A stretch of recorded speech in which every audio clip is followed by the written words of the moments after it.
नमस्ते, सत श्री अकाल। कैसे हैं आप लोग? उम्मीद करती हूँ ठीक होंगे, खुश होंगे। मैं हूँ हसीका अली और मेरे साथ हैं तारिक नियाज़ी। अस्सलाम वालेकुम, नमस्ते, सत श्री अकाल। उम्मीद करता हूँ ठीक होंगे, खुश होंगे। दोस्तों जहाँ रहें खुश रहें, माँ बाप का ख्याल करें क्योंकि माँ बाप है तो सभी कुछ है। आज की हमारी वीडियो है बहुत इंटरेस्टिंग, महाराजा एक्सप्रेस से रिलेटेड। सो स्टार्ट करते हैं अपनी वीडियो को। Let's start. ओके गाइस, तो वीडियो का टाइटल है Maharaja Express is India's most luxurious train. So start करते हैं।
बहुत बहुत बहुत बहुत ज़बरदस्त।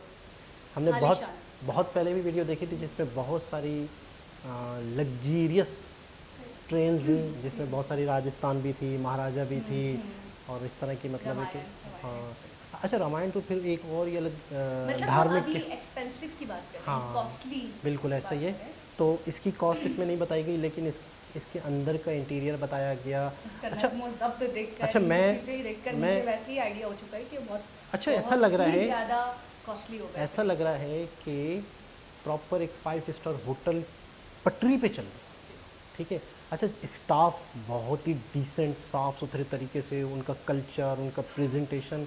अच्छा यही चीज़ पैसा है, यही चीज़ चल, यानी कि लोग देखते हैं, यही चीज़ लोग। और अच्छा, ज़्यादातर जो है फॉरेनर्स हैं तकरीबन मेरे ख्याल में। और मैं एक चीज़ मेरे जहन में अक्सर आती है, आप सोच रहे हो शेयर करूँ आप लोगों के साथ। हम अक्सर देखते हैं हमारा जो दौर चल रहा है, कोई बहुत जदीद चीज़ हो, कोई बहुत एडवांस्ड चीज़ हो, कोई रेस्टोरेंट हो जिसके अंदर कोई बहुत ही अच्छी टेक्निक आ जाए, कोई नई टेक्नोलॉजी आए, जैसे रोबो के हवाले से हमने देखा था बहुत रेस्टोरेंट फेमस हो रहे थे। तो मतलब हम जितने जदीद दौर में ना, तो अभी एडवांस से एडवांस लेवल की कोई चीज़ आ जाती है तो लोगों के लिए वो अट्रैक्शन का मरकज़ बन जाती है या अट्रैक्शन का सबब बनती है। बिल्कुल ऐसा ही है। लेकिन इंडिया को देखती हूँ तो हैरान हो जाती हूँ, उनका ट्रेडिशन, उनकी तहजीब जो इतने सालों पुरानी है, वो दूसरों को अट्रैक्ट करती है, वो लोगों को अट्रैक्ट करती है। अच्छा अब जो भी लोग आए थे, मैं हैरान हूँ, ज़्यादातर ने ईस्टर्न ड्रेसेस साड़ी पहनी बिल्कुल थी, ऐसा भी था। कल्चरल तरीके से, या ये कह सकते हैं रवायती अपना जो एक उनका स्वागत करने का तरीका है, रेड कार्पेट जिस तरीके बिल्कुल, से बहुत इज्जत, बहुत रिस्पेक्ट। मालाई डाल रही है, और बाकायदा जब वो निकल रहे थे, जब जर्नी खत्म हुई तब भी सबको सी ऑफ कर रहे थे। तो वो जो एक अंदाज है, जो एक उनकी पुरखों की रवायत है, उसी को फॉलो करके वो लोग चल रहे हैं। कुछ एडवांसमेंट नहीं, कुछ मॉडर्नाइजेशन नहीं दिखेगा आपको, तो उसके बावजूद भी पूरी दुनिया उनकी तरफ अट्रैक्ट होती है, बिल्कुल ऐसा ही है। क्योंकि उनका कल्चर, उनकी तहजीब इतनी रिच है, इतनी रिच है, और इतनी डाइवर्सिटी है उनके यहाँ कि जगह जगह चीज़ें देखने को आपको मिलेंगी, जगह जगह त्यौहार होंगे, जगह जगह आपको, मतलब हर सिटी को देख लिए, हर स्टेट को देख लिए, एक अलग ही रंग की, एक अलग ही रूप है। अच्छा, ये वाली बात है कि यही कहने वाला था कि जिस राज्य से ये गुजरते होंगे, तो जिस राज्य में इनका स्वागत हो रहा है, जो कल्चर है, जो कलर है, दूसरे राज्य में डिफरेंट होगा, तीसरे राज्य में डिफरेंट होगा, और अलग तरह के लोग होंगे, अलग तरह का रस्म व रवाज, अलग तरह के खाने होंगे। अच्छा, यही चीज़ ये लोग देखना चाहते हैं, देखना चाहते हैं। अच्छा, रिस्पेक्ट बहुत दे रहे हैं, मतलब आजिज़ी इनकी सारी, तो मैं कहता हूँ इंडियंस में बहुत ज़्यादा है, मतलब अब अपने आप को डाउन टू अर्थ करना। अच्छा, फिर वही वाली बात है, हम ये भी सुनते रहते हैं कि मेहमान, अच्छा ये तो एक बिज़नेस पॉइंट ऑफ व्यू एक अलग चीज़ है, लेकिन कहते हैं कि इस देश में अगर कोई मेहमान आ जाता है ना, उसको एक भगवान का दर्जा दिया जाता है कि यार मेहमान हमारे लिए भगवान से कम नहीं है। तो फिर उसी तरह उनका स्वागत किया जा रहा है, उसी तरह उनकी रिस्पेक्ट की जा रही है। फिर यही लोग इंडिया का किस तरीके से नाम लेंगे अपने कंट्री में जाके, अपने दोस्तों में जाके। हर कोई ना कोई बिजनेस करता होगा, कोई ना कोई जॉब करता होगा, उसके कम से कम 8-10 लोग तो उसके आसपास होंगे, यार आप इंडिया गए थे, क्या देखा, क्या। अच्छा, फिर यहाँ की चीज़ें लेके जाते होंगे, यहाँ के खाने बाने के बारे में बताते होंगे, इनका के कल्चर के बारे में बताते होंगे, फिर लोगों का दिल करता होगा कि यार हम भी तो जाएं। इम्पैक्ट लेके जाते होंगे, कल्चर, खाने, लोगों का जो एक बिहेवियर है इनके साथ, जो लोगों के साथ मिलते हैं, जुलते हैं, बात करते हैं, जिस तरीके से जो इज्जत देते हैं, वो इम्पैक्ट जो लेकर जाते हैं ना, वो बहुत गाते हो। एक बहुत ही खूबसूरत वीडियो थी, बहुत ही ज़बरदस्त था। दोबारा किसी और के हिसाब से मुलाकात होगी, जब तक के लिए अल्लाह हाफिज़।